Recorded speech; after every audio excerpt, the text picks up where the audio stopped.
This conference will now be recorded.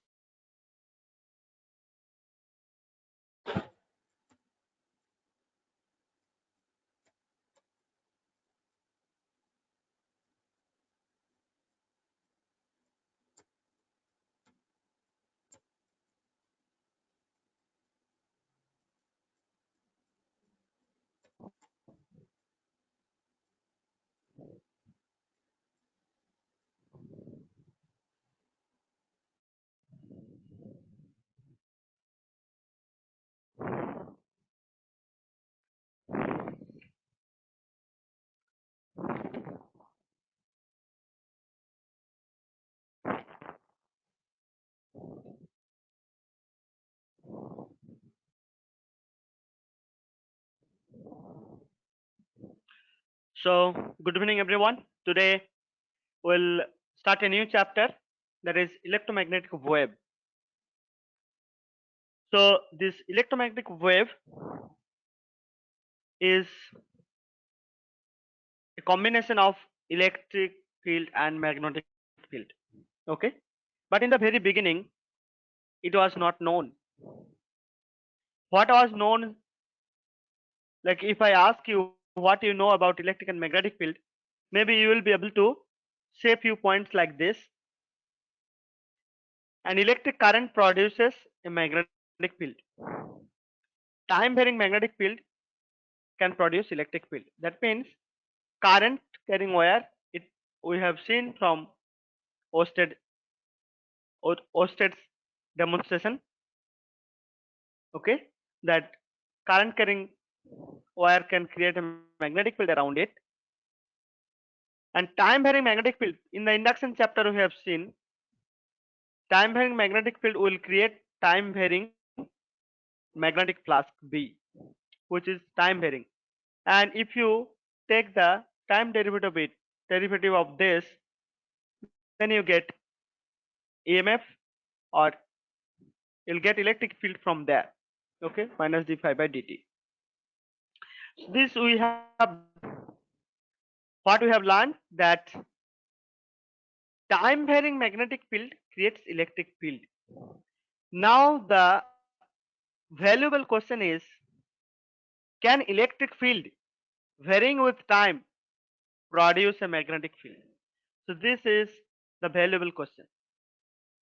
We have learned that time varying magnetic field produces an electric field. Okay, an electric field. But is the converse true? That means whether can electric field which is varying with time can produce a magnetic field? So that was big question during time of like mid 18th century, sorry 19th century, mid of the 19th century, when magnetic field, electric field was known, and many experiments on electric and magnetic field separately and also combiningly was done. But this question was answered by the person, the scientist, the genius of 19th century, and he was James Clerk Maxwell. Okay, a genius person both. He was very strong in interpreting experimental as well as theoretical data.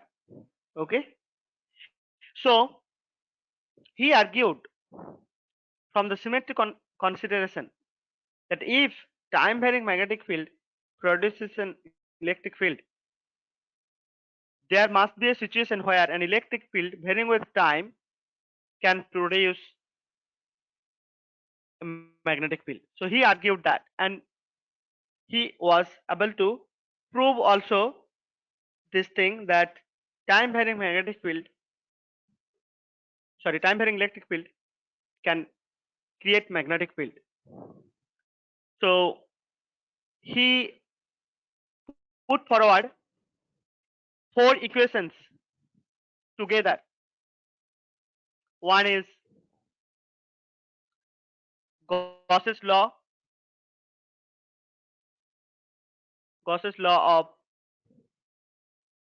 of electrostatics. We'll learn these four laws. Then Gauss's law of magnetism or magnetostatics. Then Faraday's law of induction,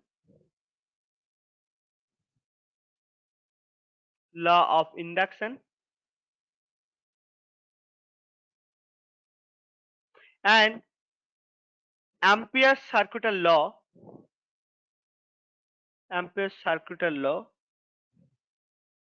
with a valuable and genius modification.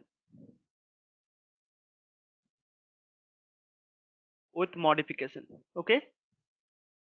So after putting together all these four equations which are already known separately, okay, for electric field, and some are from magnetic field, and some from induction, etc. After putting all these four equations, he played around these four equations and he was able to predict that there must be an electromagnetic wave, a self-generating electric and magnetic field. They will self they will actually propagate in space without medium. Okay, and he could actually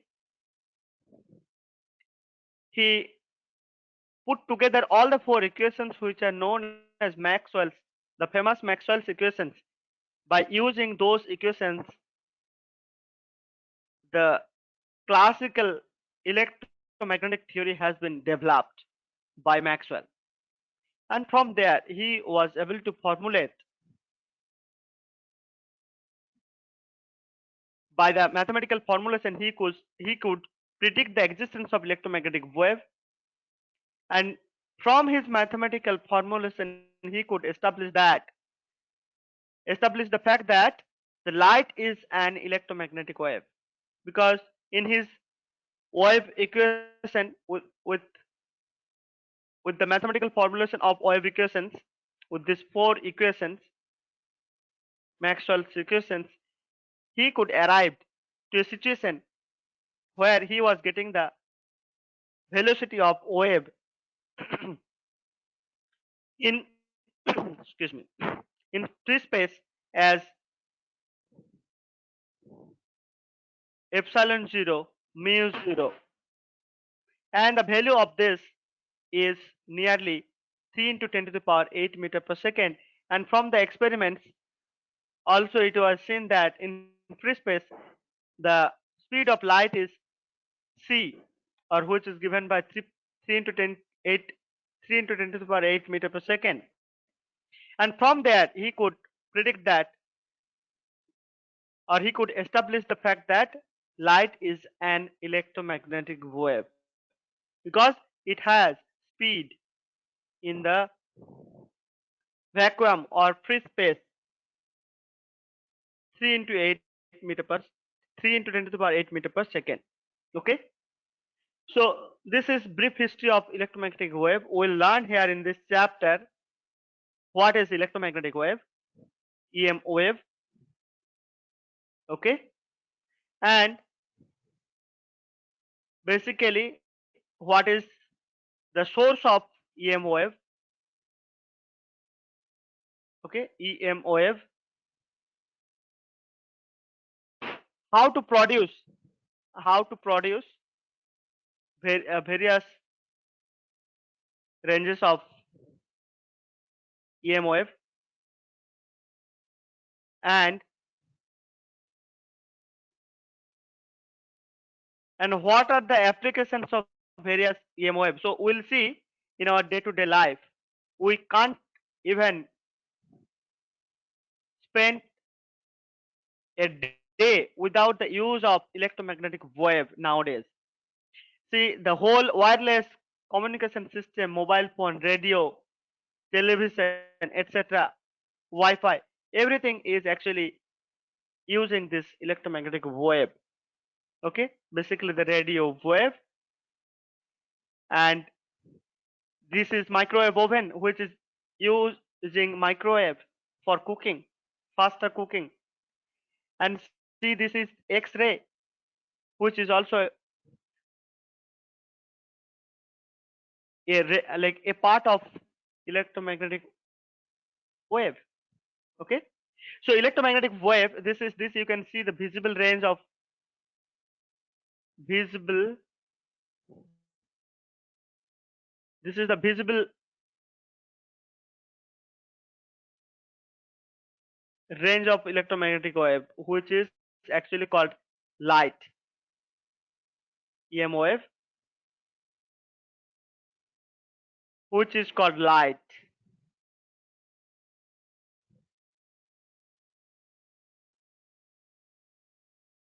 So we'll learn here what is the whole spectrum of the electromagnetic wave and what all the uses are there with each range of spectrum. Okay, so those are very, very important in this chapter, like what are the ranges of particular spectrum.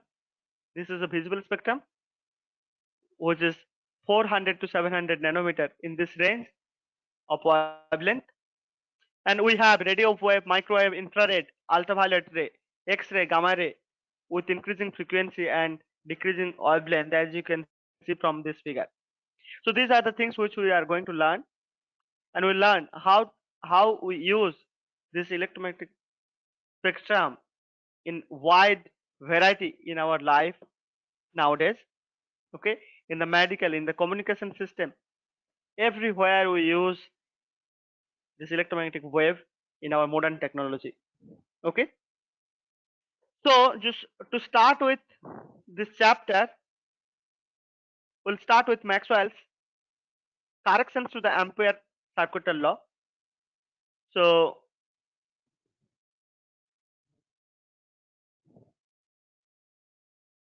displacement current we'll discuss first.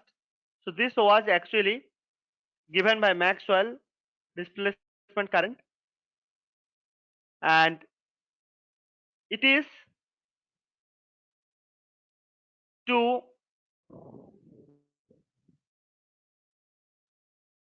correct the Ampere circuital law. There was certain, so I'll just give the title Maxwell's correction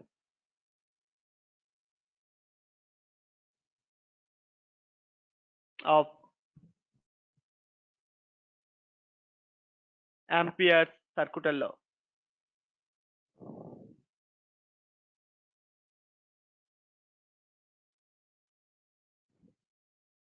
Okay, so Maxwell could identify that there is inconsistency in the Ampere circuital law, and then he had given a correction term. So before we learn the Maxwell's correction term or Maxwell's corrections to the Ampere circuital law, I'll just recap what is Ampere circuital law.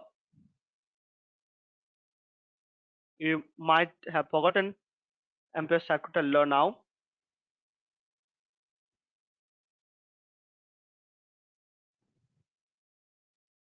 We'll just briefly discuss. So Ampere circuital law is nothing but the line integral, closed line integral B dot dl, closed line integral B dot dl is actually proportional to the current passing through the surface of the closed line, okay, or closed curve. Okay, we'll just show you what it is. This is mu0 into y.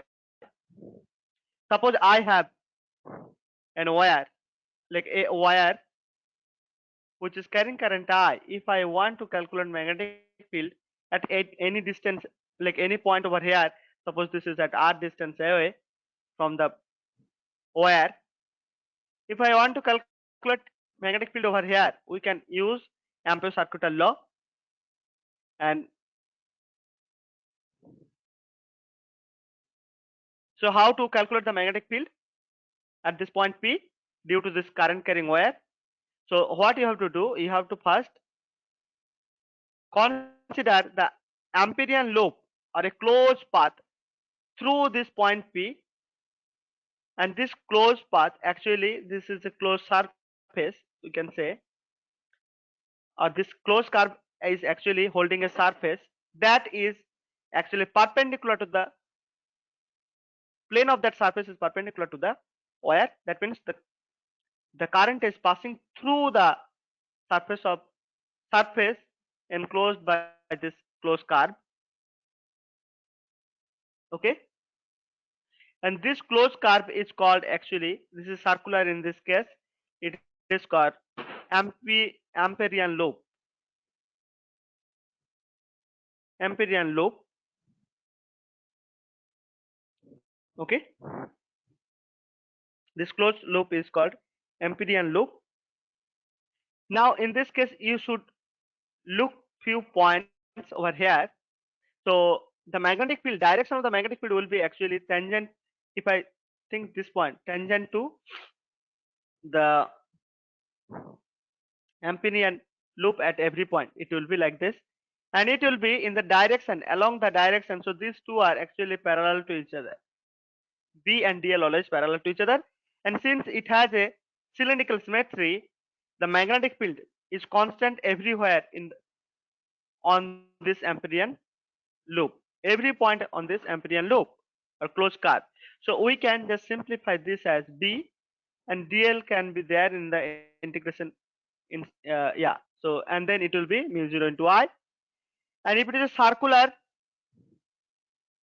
Amperian loop, then we know what is the length of this whole curve path, that is 2 pi r, and if you put that, and finally you will get mu 0 by 2 pi r into I. This will be the magnetic field at this P point, which is r distance away from the wire.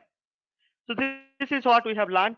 This is one application for the Ampere's circuital law. Now one thing you have to know, that this left hand side is all right, but in the right hand side you have to have a current which is passing through this closed curve, passing through the surface enclosed by the closed curve, and that has to be perpendicular to the direction of the current. The plane, this has to be perpendicular to the direction of the current. The main point is that this closed curve has to have a current which is passing through this surface enclosed by the curve. If there is no current passing through this surface, then your I is 0, so magnetic field also will be 0. We are going to see one nice example which actually Maxwell put forward for proving the inconsistency in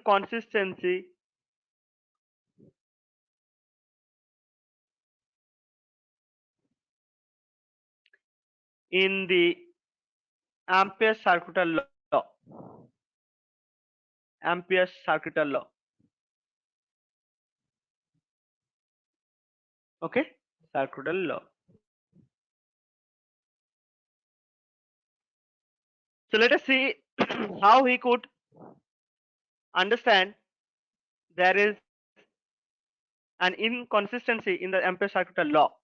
So to understand that, we have to consider that we are charging a capacitor, parallel plate capacitor. As you can see, this is a plate, another plate is this one, and you are suppose charging with a battery. Okay, charging with a battery. So a current is flowing through this conducting wire. So these are the conducting leads or wires, conducting wires. Okay. So during charging,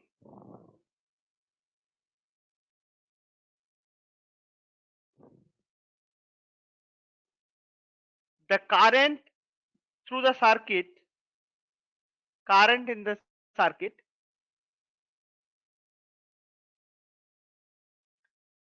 changes. If you know, during charging, current will be varying with time. If this is time, this is your current through this circuit. The current mostly changes like this, and after some time it will be saturated. Okay, kind of that. Okay, this is the charging card for CR circuit. Okay, anyway, so the current will be at least changing with the time or varying with time. That's what we need to know. Now, what Maxwell did, he just wanted to calculate magnetic field outside the parallel plate capacitor. Suppose there is a point, represented point here P, where Maxwell wanted to calculate magnetic field. Okay, magnetic field due to this wire or conducting wire. Okay, so suppose the conducting wire is carrying a current I, and this can be done by applying Ampere circular law. And if the Ampere circular law is correct, then it can be universally applied anywhere. Okay, look here what Maxwell did. He just considered a closed circular loop through the point P, and the plane of the circular loop was perpendicular to the direction of the current. You can see this. Okay, so it was like this. Okay, it was like this. So current was flowing through. This is the Amperian loop. This is the point P over here. Okay, this is the current. So he could just get the value of magnetic field as non-zero value, which is actually B is equal to mu 0 I by 2 pi r. Just similar process in the similar way as I have shown you how to get the magnetic field by applying Ampere circular law. We had already discussed. So this is R, B equal to mu 0 I by 2 pi r. Okay, that's very nice.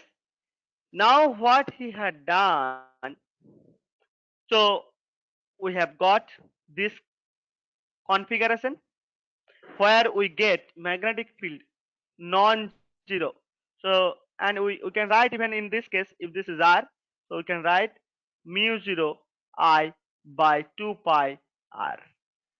So this is the value we have got here for this particular configuration. When I take the Amperian loop through the P, the circular loop, and also I keep the circular loop outside the both the plates, outside both the plates.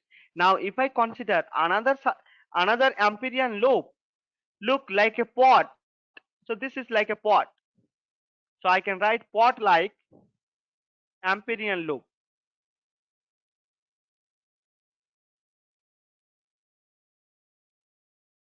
Pot like Amperian loop, which has, see, which has a mouth same as this circular loop.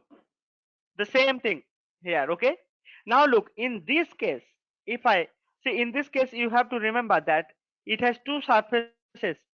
Okay, or two closed curve. You can see that. So I can have one closed curve like this one, suppose C1, another closed curve in between the in between this parallel plate capacitor. This is here plus P, sorry, plus, these are minus. So another surface you can see, you have like this. Okay, like this, it goes like this. Okay, so this is a kind of pot. So your bottom surface of the pot has another surface through which current is not flowing. You can just check that. So current is only flowing from the mouth. See, if I say this is C1 and this curve, close curve, this close curve C2, which is actually having a bottom surface or this surface in between the two plates of the parallel plate capacitor. Okay, in between this region.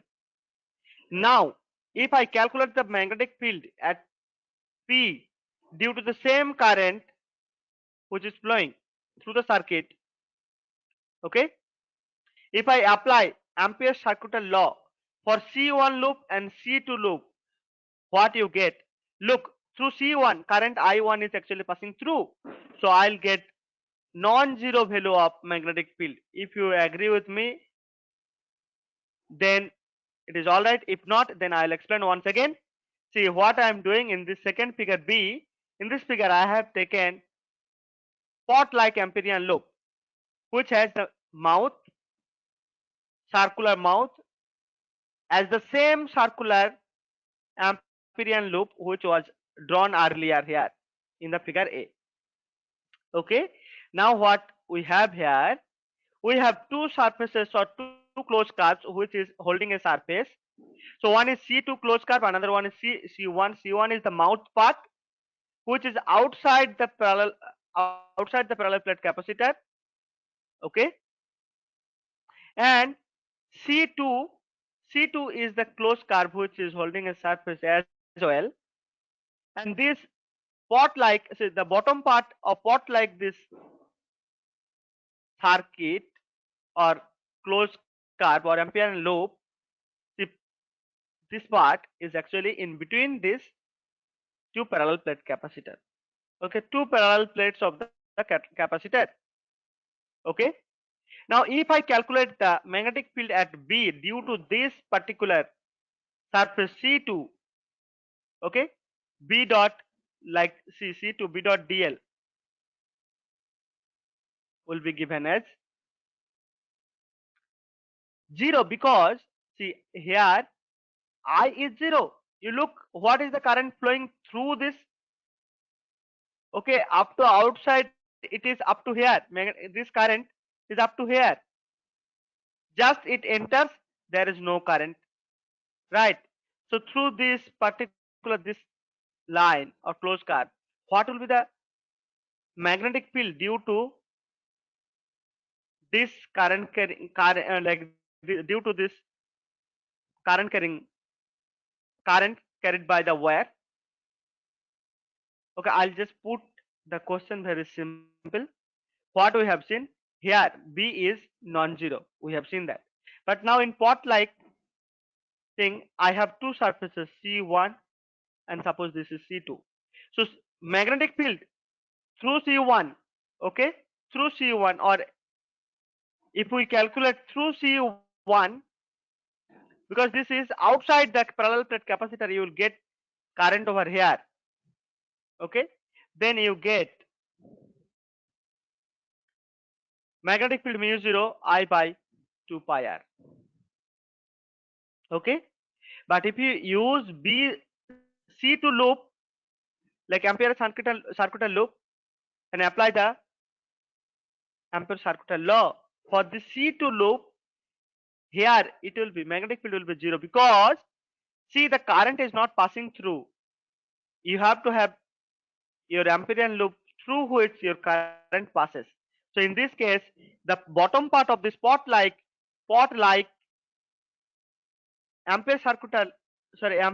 Amperian loop, there is no current which is passing through this. So no current is passing through this part. So for that part, the magnetic field at this P will be 0. This is what I just wanted to say. Okay. Now look, if you have same thing over here, see with a same curve, or see this circular part C1 loop and C2 loop, both are actually connected. Both are connected.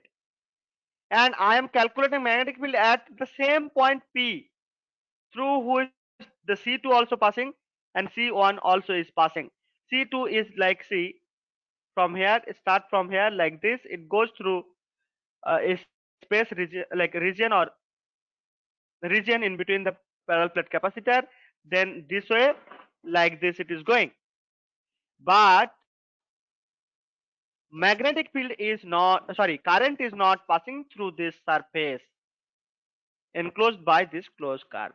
This is what is there. So since there is no current passing through the surface enclosed by this closed curve or Amperian loop, then the magnetic field at P due to this Amperian loop will be 0. But how is it possible? I am calculating the magnetic field for the same point. When I'm using C1 loop, when I'm using C1 loop, the magnetic field is non-zero. This is mu 0 I by 2 pi r. But when I'm taking the other loop, Amperian loop C2, then the magnetic field is 0 at P. It is contradictory, or this is the inconsistency. So here is the inconsistency. How come one point which is actually situated outside the parallel plate capacitor, sometime it is having magnetic field non-zero. If we take this circular Amperian loop,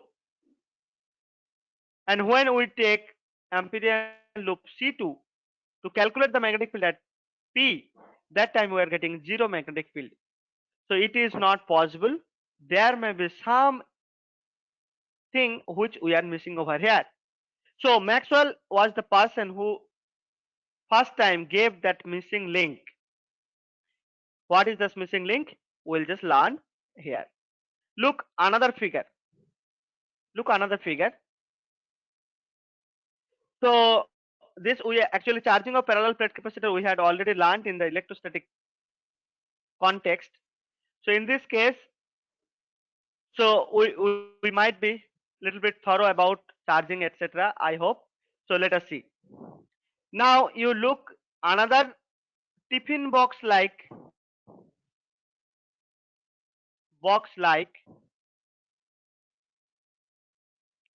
tiffin box like Amperian loop. For that, you look, this is circular loop. Another part is this is circle, another circle.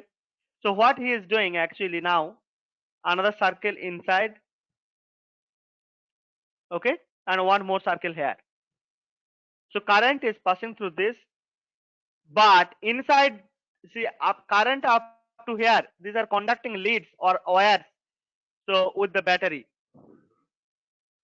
so the current is flowing only the outside, okay, apparently, but we don't see any current over here. What is there in this?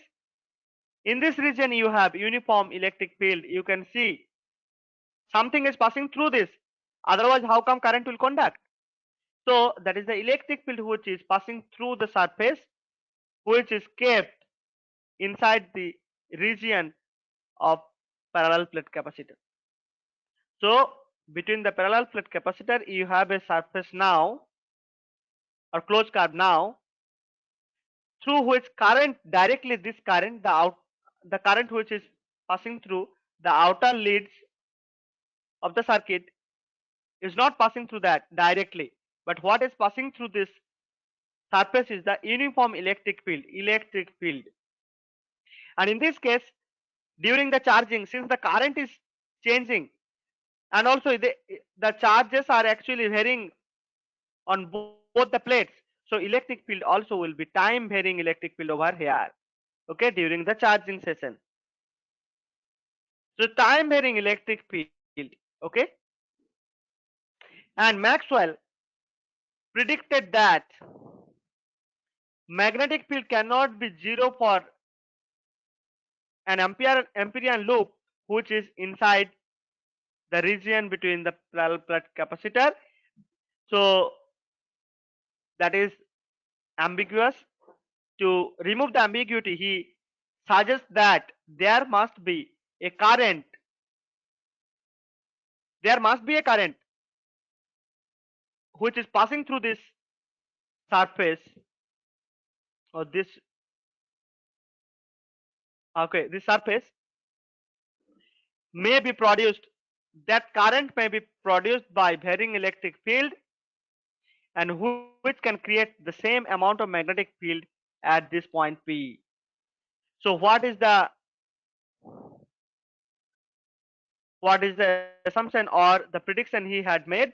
He had made a prediction that there must be a current which is passing through this region also, the region in between the parallel plate capacitor during the charging.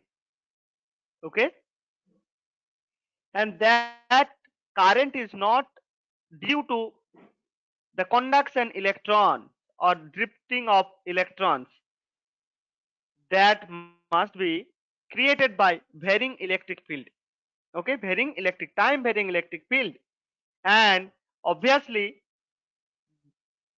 the current produced by time varying electric field must produce magnetic field at P having the same magnitude which is created by the current which is here IT conduction current outside. I'll just briefly write what he had said. So time varying electric field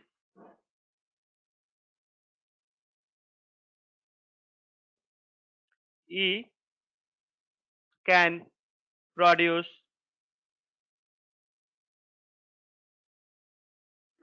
a current, okay, which in turn, obviously this current is time varying again, a time varying current.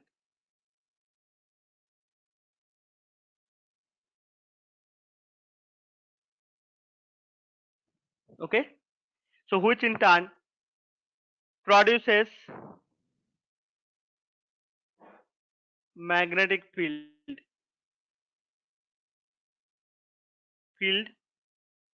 at P. Okay, and also the magnetic field due to this current which is actually existing in between the parallel plate capacitor, this current is also called displacement current. So it is the current, displacement current is the current produced by varying or time varying, I'll write time varying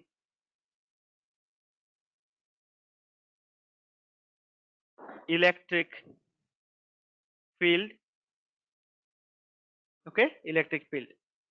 So there is a difference. So what we were saying, that if there is no current passing through, so this IT which is known as the conduction current, which was not passing through the region directly in between, so through the region in between the parallel plate capacitor.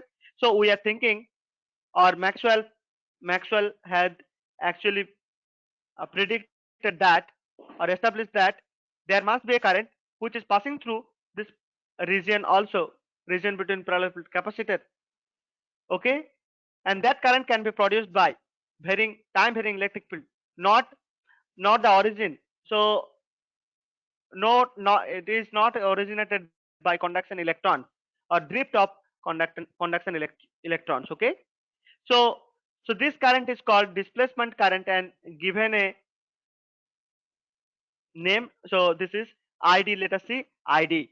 So here through the circuit, okay, the current which is flowing is not the single current or single conduction current. The total current will be IC conduction current, which is which is arising in the circuit due to the drift of conduction electron, and ID which is actually called displacement current, and this is arising due to time varying electric field. I'll write what is displacement current. So I'll write displacement current. It is actually produced by time varying electric flask. Okay, electric flask, and to make it dimensionally correct, it is epsilon naught over here. Okay, epsilon naught over here. So I'll just write this is a suffix ID. So the total current is this IC, which is time varying, and this is flowing actually through the conducting wires only. Conducting wires is flowing through the conducting leads or conducting wires.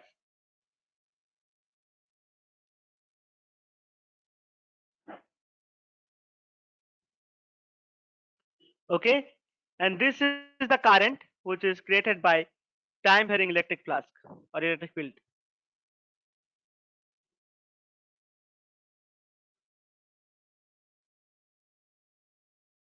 Okay, so this is epsilon 0 d phi e by dt.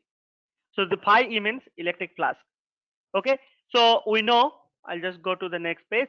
So we know, so these are actually conduction current here and here both places, but the displacement current will be only here in this region where there is no free charges or no flow of conduction current. Okay, so look what he had done. He had actually,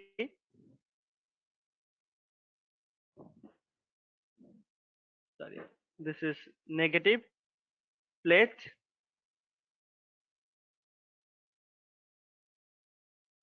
like this. So what is flowing is actually the uniform electric field, which is here time varying also. And look, in this region electric field was given by sigma by epsilon naught. Sigma by epsilon naught, sigma means q, suppose charge is q into a, sorry, q by a, this is sigma by epsilon naught divided by epsilon naught here. Okay, so what will be the electric flask? So q into a by epsilon naught into a again. So q by a is sigma, so sigma by epsilon naught was the electric field here.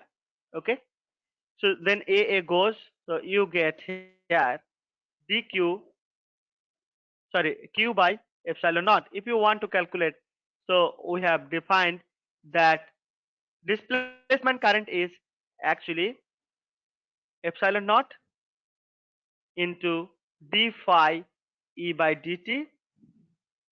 Look how we get current. See epsilon naught here, and d phi e by dt will be again the ddt of q by epsilon naught. So epsilon naught constant, it will come out. So you will get actually dq by dt. Look, this is the current which we get for displacement, like get as displacement current in between the region of the parallel plate capacitor, because here time varying electric field exists instead of having conduction current. Okay, so if I want to write Ampere circular law now, let us see. See Ampere circular law, modified Ampere circular. Okay, I'll write Ampere's circular law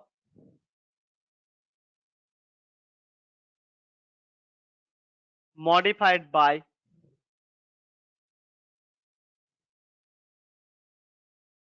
Maxwell.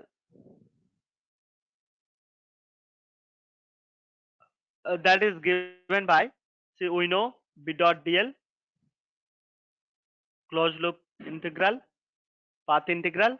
This is mu 0 into I, capital I. So which is mu 0 into IC, okay, plus ID, which again I can write. So you can just see here. See from here you can write that ID is epsilon naught into d phi e by dt. So that is what we are going to write over here. Mu 0 into IC plus mu 0 into E0 d phi E by dt. So this is the term which is actually correction term. Okay, so this you can, in terms of speed of light also you can write 1 by epsilon square, sorry, 1 by c square also you can write. Okay, or sometime uh,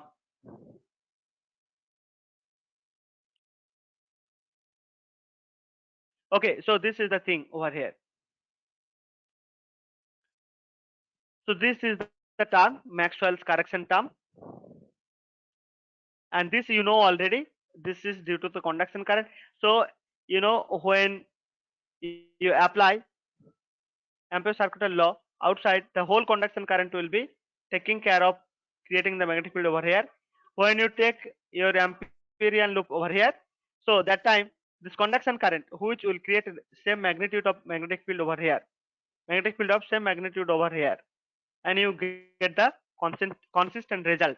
For any Amperian loop you take, you will get the magnetic field same at anywhere, okay, at any point you'll get the same magnetic field. Whatever Amperian loop you take doesn't matter if you use this Ampere circuital law modified by Maxwell. Okay, so this is how Maxwell could actually correct this Ampere circuital law, and next day we'll learn how he was able to derive the electromagnetic wave or get the electromagnetic wave, and we'll learn what is electromagnetic wave, what are the sources or origin of electromagnetic wave, nature of electromagnetic wave, and many other concepts related to that. So for now I'll stop it here. Okay, so I hope you enjoyed the class. So we'll meet again on the next class, Sunday class. So that day we'll discuss the nature of the electromagnetic wave and many other related concepts. Okay then. So bye for today. Thanks for your patience.